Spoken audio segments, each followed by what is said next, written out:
나누실 말씀은 사사기 1장 16절에서 21절입니다. 사사기 1장 16절에서 21절입니다. 사사기 1장 16절에서 21절까지 제가 읽겠습니다. 모세의 장인은 겐 사람이라 그의 자손이 유다 자손과 함께 종려나무 성읍에서 올라가서 아랏 남방의 유다 황무지에 이르러 그 백성 중에 거주하니라. 유다가 그 형제 시므온과 함께 가서 스밧에 거주하는 가나안 족속을 쳐서 그곳을 진멸하였으므로 그 성읍의 이름을 호르마라 하니라. 유다가 또 가사 및 그 지역과 아스글론 및 그 지역과 에그론 및 그 지역을 점령하였고, 여호와께서 유다와 함께 계셨으므로 그가 산지 거민 주민을 쫓아내었으나 골짜기의 주민들은 철병거가 있으므로 그들을 쫓아내지 못하였으며, 그들이 모세가 명령한 대로 헤브론을 갈렙에게 주었더니 그가 거기서 안악의 세 아들을 쫓아내었고, 베냐민 자손은 예루살렘에 거주하는 여부스 족속을 쫓아내지 못하였으므로 여부스 족속이 베냐민 자손과 함께 오늘까지 예루살렘에 거주하니라. 아멘. 어제 말씀을 이어서 함께 나누려고 합니다. 하나님은 이스라엘 민족을 가나안으로 집어넣으십니다. 집어넣으시면서 그리고 반드시 그 가나안에 있는 모든 거민들을 다 없애라, 쫓아내라 라고 분명히 말씀하시죠. 그러나 이스라엘 민족이 가나안에 들어갑니다. 들어가는데 그들을 쫓아내지 못합니다. 또 쫓아내지 않습니다. 오히려 어떻게 합니까? 그들을 불러서 노예로 삼아서 사역을 시킵니다. 그 이유가 뭡니까? 그 가나안의 문명, 그 가나안에 있는 문화, 그러한 것들이 이스라엘 민족에게는 너무나도 보기 좋았고 너무나도 매력적으로 보였기 때문입니다. 당시 가나안에는 철기 문화가 있었습니다. 그러나 이스라엘은 기껏 해봤자 청동기 문화를 가지고 있었다라는 거죠. 하지만 하나님의 은혜로 지금까지 싸웠던 것, 지금까지 싸움을 이겨왔던 것입니다. 하나님의 은혜가 아니었으면 그 가나안에 한 발자국도 들어가지 못했겠죠. 19절에 이렇게 유다가 전쟁을 하는데 조건이 있습니다. 여호와께서 함께 하신 고로. 여호와께서 함께 하신다면 못할 일이 없을 것입니다. 여호와께서 함께 하신다면 상대가 누구든지 반드시 승리하겠죠. 그래서 산지 거민을 쫓아냈습니다. 그러나 골짜기에 있는 거민은 철병거가 있으므로 쫓아내지 못했다라고 합니다. 왜 그렇습니까? 하나님께서 함께하고 계신데 철병거가 있다가 왜 못 쫓아내는 겁니까? 말씀드렸다시피 말씀에 나오는 그 철병거는 너무나도 강하고 어쩌면 하나님보다 더 강해서 쫓아내지 못한 것이 아닙니다. 본문의 철병거는 이스라엘 민족에게 두려움의 존재가 아니라 매력적인 존재로 등장하는 겁니다. 야, 저 철기 문화가 저렇게도 멋있구나. 와, 저 철기 문화가 저렇게도 대단하구나. 우리가 저들과 함께 한다면 철기 문화를 받아들일 수 있을 텐데, 이스라엘 민족에게 그 가나안의 문화들은 너무나도 아름답고 멋져 보였던 것이죠. 그 결과 그들은 쫓아내지 못했고 또 쫓아내지 않았던 것입니다. 자, 이러한 철병거, 이러한 모습을 보면서 우리가 알게 되는 것은 무엇입니까? 우리는 하나님만 사랑해야지. 정말 우리는 하나님만 사랑해야지 라고 기도를 합니다. 그러나 그것이 가능할까요? 완전히 불가능하겠죠. 저에게도 하나님 말고 또 아내가 있습니다. 또 아기가 있습니다. 또 사랑하는 부모님들이 있습니다. 너무너무나도 사랑하는 이들이 많습니다. 솔직히 이야기하면 때로는 하나님보다 이들을 앞세울 때가 더 많습니다. 우리는 하나님만 사랑하는 것 절대 불가능합니다.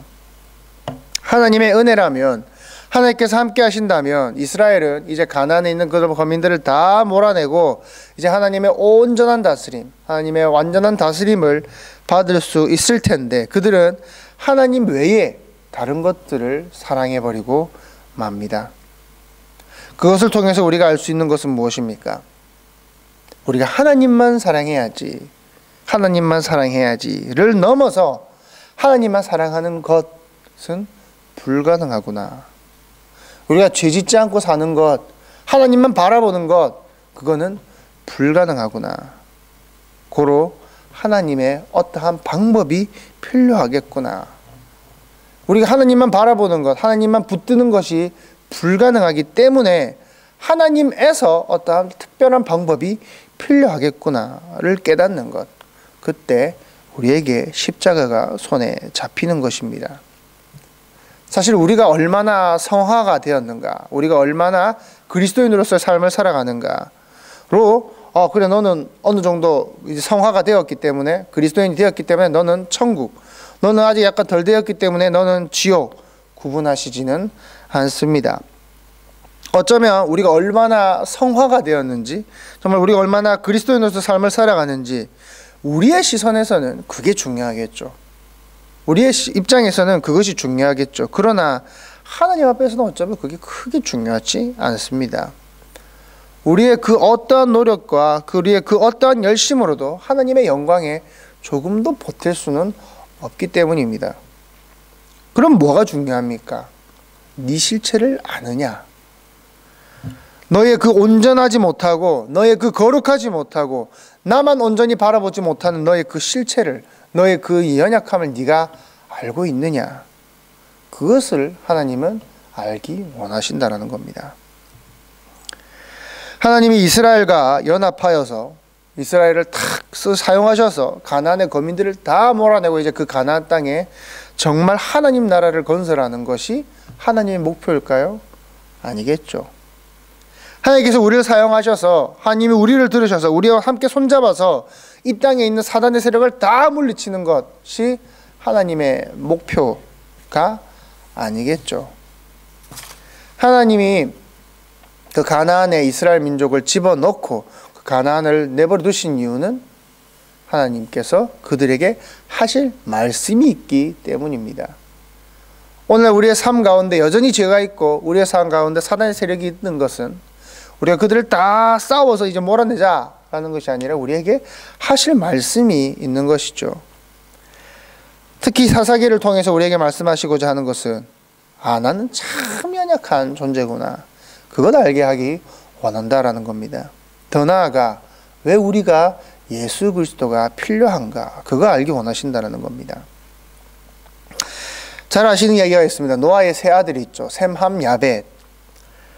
이제 노아의 그 방주 사건 이후로 함이 아버지의 부끄러움을 가리지 않았다라는 이유로 이제 노아로부터 저주를 받게 되죠. 함의 후예들이 누군지 아십니까? 애굽 사람들입니다.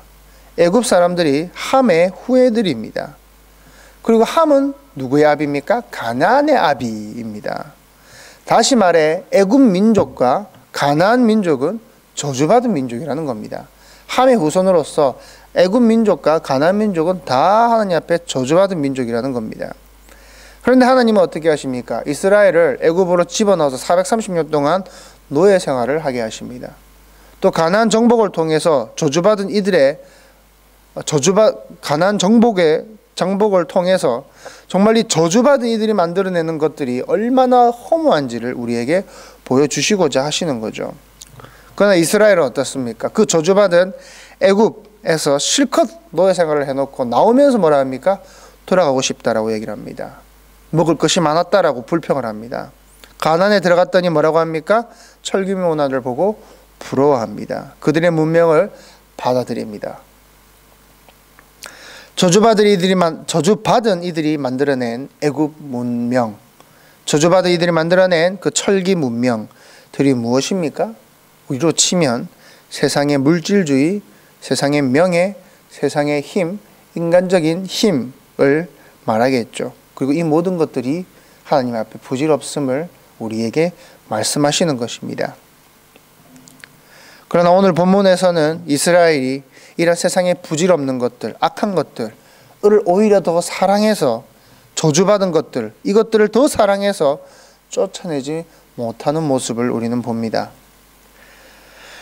우리는 말씀 가운데 매주 설교를 통해서, 어쩌면 매일 새벽 말씀을 통해서 우리가 정말 무엇을 추구해야 하고 우리는 누구를 따라야 하고 어떠한 삶을 살아야 하는지에 대해서 우리는 귀에 딱지가 않도록 듣습니다. 그리고 맞습니다 하고 이제 다시 세상에 나가면 다시 그 세상의 허무한 문화, 다시 그 세상의 그 악한 가치관들을 그대로 다시 사랑하고 따르게 되죠. 또다시 우리는 우리 안의 죄를 쫓아내지 못하고 또한 쫓아내지 않음을 반복하게 되는 것입니다. 우리는 평생 우리의 거룩을 위해 싸워야 합니다. 분명히 우리는 평생 우리의 거룩을 위해 싸워야 합니다.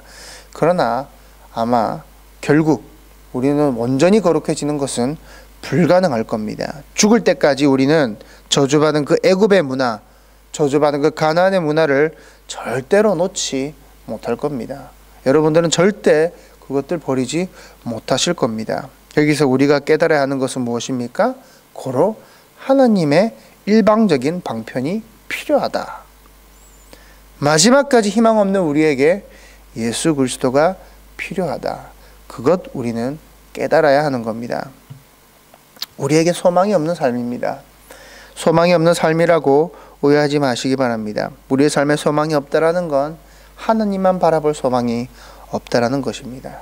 우리는 하느님만 의지할 소망이 없다라는 것입니다. 우리는 하나님만 사랑할 소망이 없는 자들입니다. 우리는 죄짓지 않을 소망이 없는 자들입니다. 그러한 우리에게 누가 소망이 되는 겁니까? 예수 그리스도께서 오직 유일한 소망이 되시는 겁니다. 기도하시겠습니다. 사랑의 하나님 감사합니다. 우리는 마지막까지 애굽의 문화, 가나안의 문화를 사랑할 것입니다.